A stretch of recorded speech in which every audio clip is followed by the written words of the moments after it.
Thanks for having me, everyone. Cool.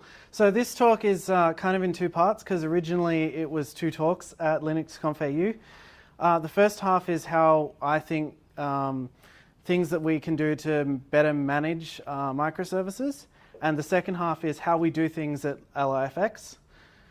And then hopefully I'll have time for a demo and questions. So yeah. All right, about me. I'm a systems engineer at LIFX. We're making the, my job is to make the internet part of the Internet of Things. So there's a hardware team and a firmware team that make the bulbs, and an app team that make the mobile apps, and I make the internet bit that connects all of that together. I also wrote a book called Ansible Configuration Management, published by Pact, and the second edition will be out soon. I just handed the final drafts in. And I also wrote RadicDB, which is a team-based open source password manager in Python. So yeah. So this is kind of how we do things at LIFX. It doesn't mean you should do things this way, and it doesn't mean it's the right way. In fact, there's definitely some wrong ways in there. But listen and decide what will work for you and take the parts that you like, because it's all pretty modular. All right, step one of microservices, write your applications. If you're a sysadmin like me, you might not get much input into this part. You might just have to work with what you've been given. In LIFX, the developers sit right next to me, so we generally have a good back and forward, and generally we can talk to each other about things and problems and the fact that we need more metrics. Yeah, microservices are popular at the moment, otherwise we wouldn't have a meetup for it. And it's a really good design pattern if you're doing continuous delivery. So, how to design a microservice? Basically, in our case, we've tried to keep as much state as possible outside of our applications, but don't make them too small. They're not nano services. It's not like one function per app. It's, you know, a bit bigger than that. But don't make them too big. They're not milliservices either. Basically, the line that we draw is that each service has to be replaceable, independently deployable, and have like a single capability. So like one billing service, one authentication service, and that sort of stuff. One thing you do have to be careful about is thinking how your information flows and being very careful of circular dependencies, because if you have to take this app down and deploy it to get to the new version of that app, but you have to take that app down to deploy the other one, you can end up in really weird cases where you can't actually do anything until someone puts some backwards compatibility in. Now, this is called the Gartner hype curve. It's kind of like how adoption happens in IT. Well, I think it models it closely. That's where I would put microservices right now. They're kind of over the whole a trough of disillusionment, which is where basically people are like, oh yeah, we tried that, it was terrible. I think microservices are really becoming a part of a lot of places now. Packaging. So obviously you're building your microservices, you need to be able to deploy them. All your dependencies need to be available, otherwise it won't work. It needs to be small because you want to do fast deployments and you want to do them effectively.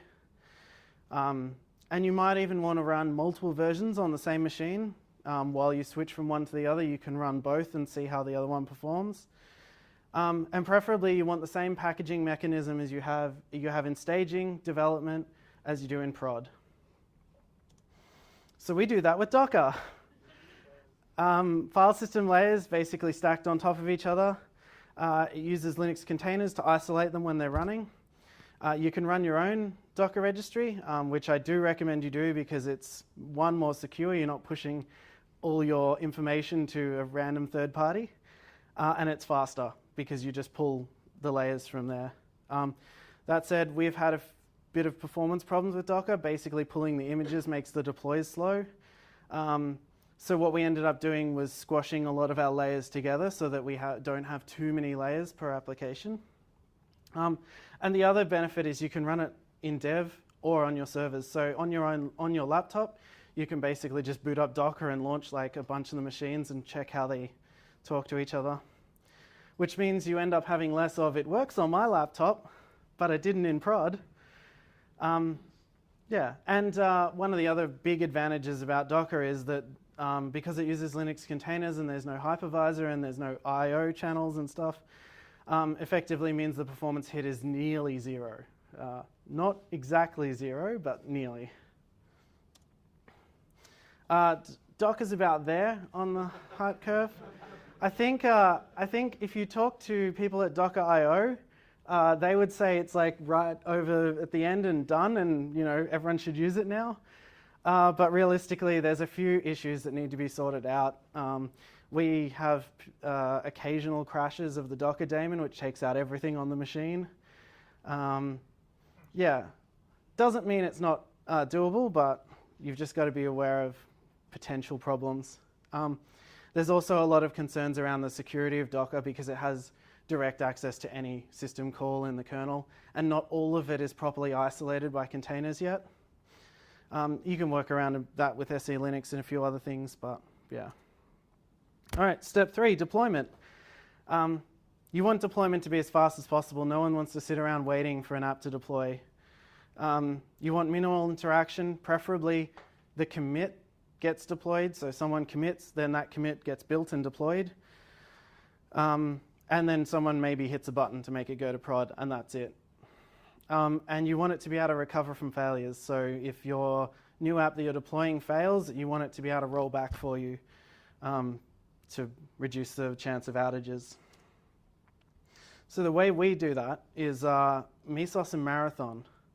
Mesos basically manages tasks running on a cluster. It's like playing a game of Tetris where your Docker images are the pieces and your server is the platform that you're playing on. Effectively, it just slots all the things in with your resource requirements and stuff and fits them on the machines. Marathon is a tool that basically coordinates long-running jobs. It's like the next piece thing in Tetris. It decides what Marathon's deploying, where it's going to deploy it, and it handles messages from Marathon. So if Marathon tells you, hey, this task has failed, then if Mesos tells you this task has failed, Marathon will go, okay, I need you to redeploy that because that has to be running. You submit your jobs to Marathon in JSON. My demo will go through all this.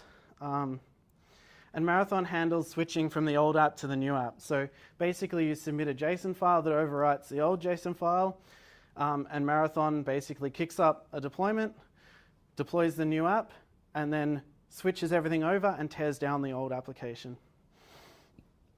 Because it's handling all that and it's aware of the health of your application, it can also handle task failures and recovery. So if one process dies or if the deployment doesn't work, it knows how to recover from that. And it also can be configured to health check your applications, which makes it even better at that sort of thing. That said, it's fairly experimental. We have a few problems with it. Occasionally it fails over and doesn't quite act the way we want. But because it has automatic recovery, there's usually no action to take. It usually recovers itself. It just causes a few issues while it's doing so. Or reduce capacity or things like that. We're using it live in prod, so it's not horrible. Yeah, there's a few other schedulers. So Marathon is just the scheduling part. There's a few others that are coming, like one called Singularity, which looks interesting. But at the moment we tried to deploy it and it downloaded 4 gig on my laptop and then crashed. So yeah. Extra credit, scheduling. So traditionally when you want some task to run over and over again, you'd put it in your cron, for example. That first line there is meant to be on the next slide. So basically, everyone here knows how cron works, right? It basically runs tasks over and over depending on what you've configured. The problem with cron is it isn't really HA aware unless you set up pacemaker around it or a whole bunch of other stuff. Some versions of cron exist that are HA aware, but they're really complex. Some of them require NFS shares to coordinate between the nodes. And your cluster that you're running these tasks on probably has some spare capacity anyway that you could use. So, Chronos, it's a tool built by Airbnb that talks to Mesos, and it basically uses ISO 8601 intervals, which are basically like start from this time and run it every 10 minutes. And it basically runs it on the same cluster all your other stuff is running on. And because it runs with Apache and Mesos, it's completely HA. If your machine fails, it'll move it over to another machine. It can detect that a cron job fails. So for example, if you've got something that batch processes a bunch of data in your database, if that fails for some reason, it can detect that and you can tell it what to do. You can tell it to try running it again on another machine, or don't run it again, let a human intervene. And it also keeps stats for you on the run times for your jobs and all that, and it can email you just like normal cron can. But Chronos is even more experimental, and we have a few problems with it. Occasionally it will just stop running jobs and we can't figure out why. But with good monitoring and stuff, you can tell it to just automatically restart it if something like that happens. We basically just have a health check job that runs every minute. If that job doesn't run, then we restart Chronos and everything comes back. Yeah. What's running that job? That's running on cron on all the masters, and the beauty of it is because when it's crashed, you just recover it. You can run it everywhere, and it can detect that. So that's basically the first half. How we did it at LIFX. All our services that we run on our cluster are stateless, and we run a bunch of non-stateless things like databases and stuff like that that store all the state. So we don't store any of the state in our Docker images. It's all pushed out to Postgres or Cassandra or Redis. This means they're basically easy to Dockerize. Docker has the ability to mount things, but if you're running on a cluster, you don't know where your files are, and you don't know that you're going to be running on that machine. And so rather than set up some crazy clustered file system, you basically just make sure you store everything outside the container.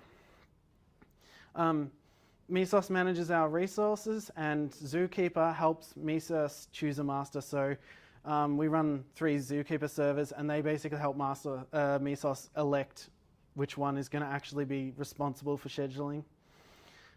Chronos runs our scheduled and repeated jobs, which is mostly good. Occasionally it has problems. And databases for storing any state that the applications need to keep. What does this look like? So that's basically the chart. You can see up the top that you'd have multiple of these Mesos master boxes and probably even more of the slaves. So we basically, on our masters, we run Zookeeper, the Mesos master, Marathon, and Chronos. So we run 3 of those, and only one will be active at any particular time based on what Zookeeper says. And then we run a ton of slaves. So there's the Mesos slave process, which basically launches the Docker machines for you that you've configured in Marathon or Chronos. And then it just launches the containers. And I've just lost the internet, so this will be interesting. Finding things. So one of the problems is if your services are running and you're not telling them where to run and they're just picking a random place to run, how do you find them? Marathon will probably even keep moving your services around. Whole machines are going up and down as you're doing maintenance on them. If I want to find, say, the LIFX HDP API, where is it? Whoop. There, okay. So there's a bunch of tools already built to do this, etc.d, console, Synapse. I personally find them a bit complicated, and it means it's another thing that I have to run across a cluster. Marathon comes with a really cool example, which is what we're using a variation of. Since Marathon knows where things are running, we can basically ask Marathon where everything is running, build a HAProxy config, and then push that config out to all our load balancer nodes running HAProxy, And it will decide, this request came in, it's for the HTTPA because it has this host in the header, so forward it to that machine. Or this is a TCP thing, it came on this port, so we'll send it to these machines. It's not always perfect. HAProxy has a few edge cases, and especially around reloading. So one of the things we have at LIFX is a lot of long running TCP connections. So balancing those with HAProxy is kind of interesting, because if you reload HAProxy, the old process sticks around until all the connections are gone, which sometimes means you have these really big HAProxy processes running and you can't talk to it and ask it the statistics. Yeah. Also, HAProxy, when you reload it, loses all the stats of like how many connections have gone here, how many connections have gone there. But for the most part, that works fine. You lose statistics, which is something we can accept. Yeah, so we basically took the script from Marathon, we customized it, and then the script outlived its usefulness and we rewrote it in Python. And now we have a little Python application that sits there. Every time something changes in Marathon, it builds a HAProxy config and pushes it out to all the load balancers. And Marathon lets you throw random metadata on services, so you can put, say, a HTTP host, and then when a connection comes in, you can tell HAProxy, if it has this host name, send it here. If it has that host name, send it there. Another problem is if your services are running everywhere and they're running in Docker and they basically can't, and they're not storing state, they can't write their logs to the Docker container. They can't write them to the host either, because you'll never find them again. You can mount devlog into your Docker containers, but if you restart syslog, the inode of devlog changes, and because of the bind mount that Docker uses to mount it into the container, your logs are now going to a bad file descriptor, which sucks. Especially because what it sometimes does is just blocks, and if your application doesn't understand that the logging can sometimes block, the whole app locks up, which is even worse. Mesos does collect the standard out and standard error from your application, but there's no easy way to access it, and there's no timestamp stored on it. Yeah. So in Docker, you can pipe it out, standard out, and then push it into syslogd, but it requires like a bunch of extra components. I'll go over how we do it in a sec. And correlating logs is like one of the most useful things you can do when you're debugging, pulling up a bunch of different services side by side and saying, what happened to this one, what happened to that one. So basically, we use centralized logging. You can either make rsyslog log to 127.0.0.1 and use Docker host-based networking, which basically means they go into the local host and then it forwards them on. rsyslog has the ability to configure a queue, but make sure that if you do configure this, you tell it to drop if it's full. Otherwise, if you get a whole bunch of logs from a particular machine, it'll just lock hard while it tries to get a connection to purge the logs to somewhere else. And you'd rather drop logs than have your cluster go down, generally. So what we do is we do mount devlog into the container, but if you're using Red Hat 7, systemd manages the socket. So when you restart rsyslog, it has the same socket file because syslog created that socket. Systemd created that socket and is forwarding it all to syslog. So if you're using systemd, you just mount devlog into the container. And then we run several Marathon log stash tasks, and each node basically forwards their logs to that. Then we run Elasticsearch using a scheduler called Elasticsearch Mesos. Although we've stopped doing that now, and we run Elasticsearch on dedicated machines because they store lots of state. And then you just set up a few Nginx tasks running Kibana, and all of a sudden you've got an Elasticsearch Kibana stack. And this is what that looks like. So we have our Docker containers running up there, mounting to devlog. Technically, between devlog and syslog, there's systemd. And then that runs on each machine. And then basically across the cluster on the machines as well, you have log stash you just log to, you basically have your rsyslog on each machine forward to your load balancing cluster, which then decides where to send the logstash logs. And then logstash writes to Elasticsearch, and Elasticsearch can be read from Kibana. Does anyone else use logstash in Kibana here? Okay, cool. So you guys know what I'm talking about. Another problem with running a lot of this stuff is troubleshooting. It's similar to the service discovery problem. With Docker, breaking into a container is a lot easier than breaking out, which is good. But logs inside the image can be hard to get to. So it's fairly similar to the service discovery problem. You have to find a container. We generally use Docker exec when we need to run something like strace. So use Docker exec to enter into a Docker container with a different side-by-side process that runs alongside the existing one. If you're running an older version of Docker that doesn't have that, you can use a tool in util Linux called nsenter. It doesn't work if you've got a container that single executable. So a lot of Docker containers nowadays are built using Go executable, and they're statically compiled so that it doesn't need any dependencies but the executable. Because it has nothing else in the container but that executable, you can't nsenter it because you can't run anything inside there except the thing that's already running. So what we do for Go is we have a module called hprof, which basically lets you connect a Go debugger to that TCP port, and you can just introspect how it works. It's kind of similar to JConsole for Java, or GDB and strace can do the same thing. So this is the part where we do the demo. I've published all this source code up on my GitHub page, and there's a QR code to get it there. But let's give it a shot. So we've built it as a whole bunch of Vagrant machines. And let me just fix my internet.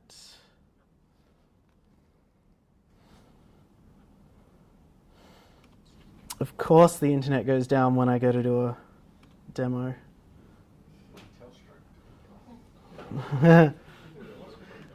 I know what it is. I'm using a Vodafone Wi-Fi dongle. This one should work. I might need it. Give me a sec.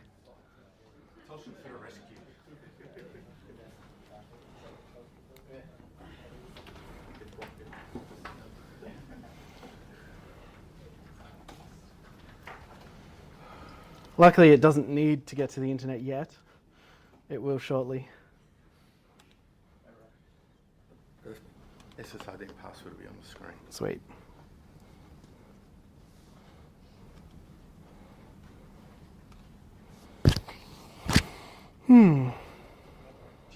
This is what happens when you try to do live demos.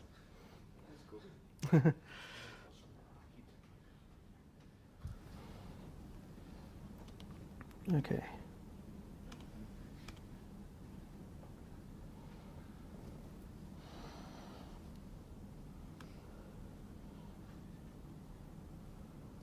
So many Wi-Fis here. Too many. But none that work. Yeah. There it is. Okay.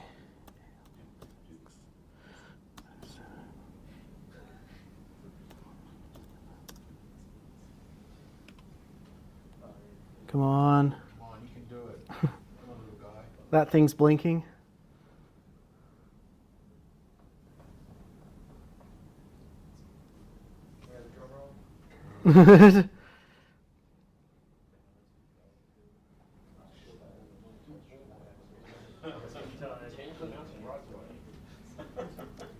Oh no!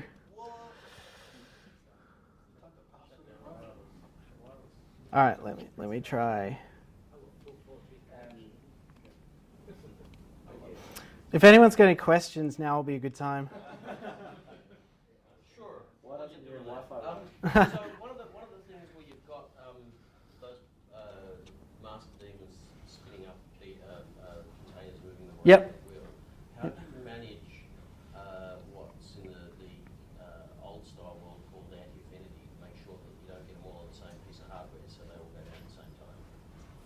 So we spread. So we run everything in Google Cloud, and we spread across the availability zones of Google Cloud. So within an availability zone, Yeah. does Mesos have the capability to say that don't put all of my microservices Yes. on the same thing? Yeah. So basically, you can set attributes on your nodes, and then you can apply those to your services and say, you need to run at least one of these in each of this attribute, which is cool because most of our services we want them not running on the same host name. Yeah, exactly. So pretty much everything has a definition that says run one on each host name before you start doubling up, essentially. Yep.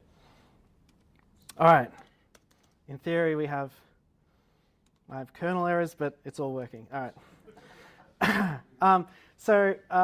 So what we've got now is we've got our Mesos machine, which is here. Yep, that's working. We've got Marathon, which is also working. Cool. And I've got Chronos here running. So at the moment, nothing is running on the Mesos cluster, but we can look, and we've got 2 slaves, which are 2 Vagrant slaves. They have a tiny amount of RAM because I don't have much RAM on this machine, and a small amount of disk. We also have HAProxy running and ready to forward requests. Let me just... Hey, guess the password. And that's for later. All right. So in here, we have a bunch of tasks. Let's look at some Marathon tasks and Nginx. So this is basically a small little task. It runs a Docker container. The image is on my public Docker registry.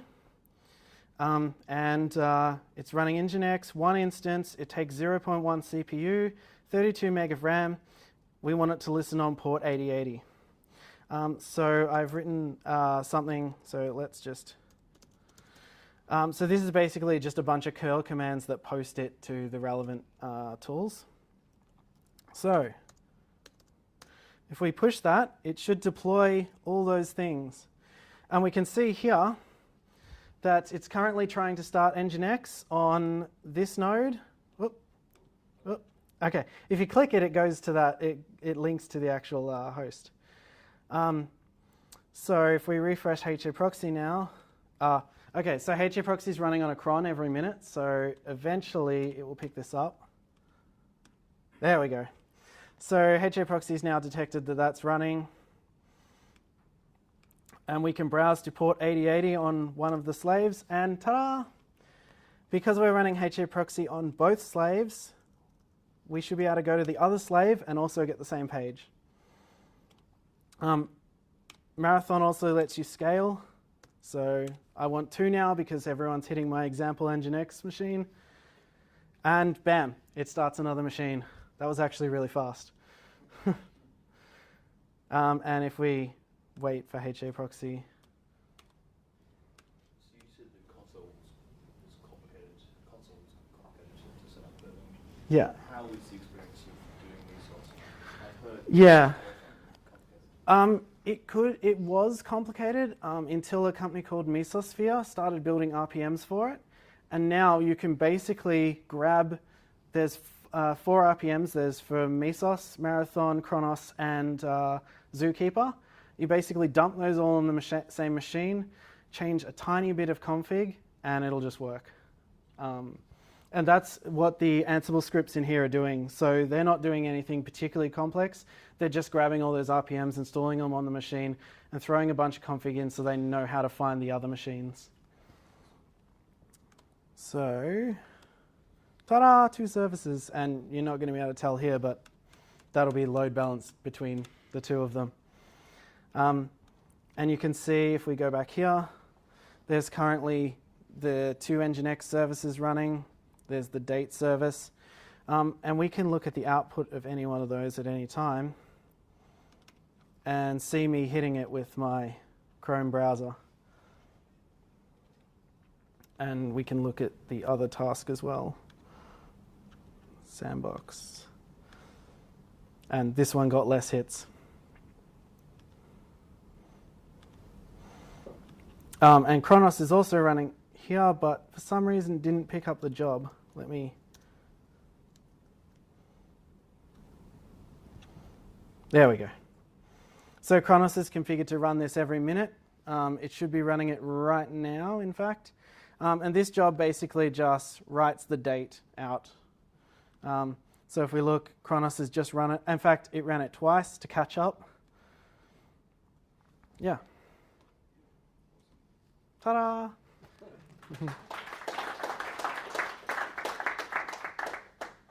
Oh yeah, so that's that. Any questions? Yep. What are you using to deal with your non-containerized things, so databases? Yeah, so we just run them like ordinary instances on Google Compute. Our Postgres stuff has built-in failover tools like PGPool, if you've heard of it, and our other databases like Cassandra and stuff are cluster aware, so we just spin out as many of those as we need and they figure themselves out. Service discovery for that, is that just something that you know when you deploy your container to connect to those, or is that something that you push through? So because we run HAProxy on every node, when you want to connect to the database or something, you just use 127.0.0.1, which connects to HAProxy and then gets forwarded. It's actually an idea we stole off Netflix. We've got a question up here. She's been waiting. Yes. You said you're running this on Google Cloud. Yeah.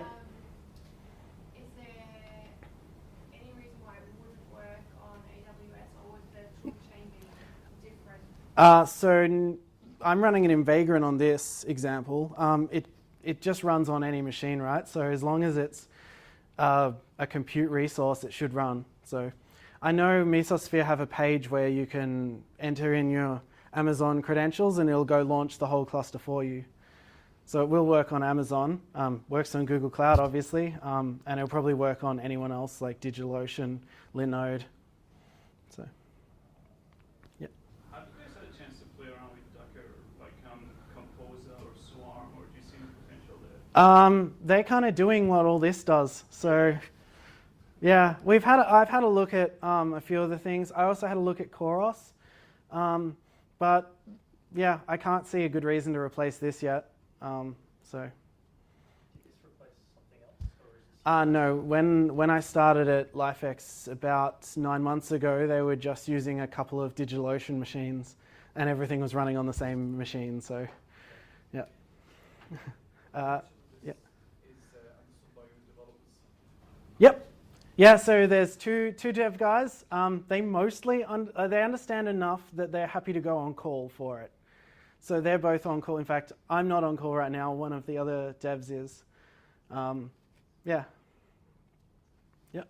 So I'm curious the context of what you showed us with. Yeah. I can see some fancy light bulbs Yeah. over there. So what is this enabling for? So these light bulbs are smart, and basically you can control them. So I can control my lights from home right now using them, or you can have online services like IFT or whatever trigger your lights and things like that. So to do that, the lights need to have somewhere to connect to. So it's and always going through your cloud to, if I want to talk to my light bulb, even if I'm sitting underneath it. no, if you're sitting underneath it, it'll just go through your Wi-Fi network. Okay. But if there's some reason that it can't connect locally, it can go through our cloud I infrastructure. turn my lights on when I'm not home. Yeah. I use your cloud. Yes. Or if you want if to like blink your light when you get an email or something like that, you can have that happen. So we're going to set up build lights at work. So basically the build lights in the roof, because LIFX's office is filled with these light globes, obviously. So you can have build lights for each piece of software, and as it goes red or green.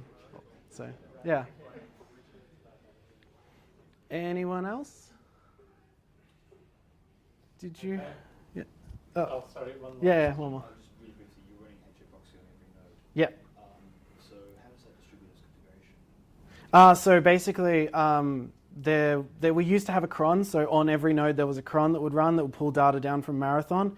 But the problem is, as you scale out nodes, you start a thundering herd problem where everything tries to hit Marathon, and Marathon's busy doing other stuff. It doesn't need to be serving lists of where everything's running. So I've built a little Python app that runs on the masters, and it basically, Marathon notifies it when something changes. It embeds that into its config, builds a new HAProxy config, and just pushes out using SSH to all the nodes. So yeah, it's a push. Well, pull was working out really poorly for us, so we ended up having to change it to push. So, yeah. Okay. All right. Thank you. Cool. No worries.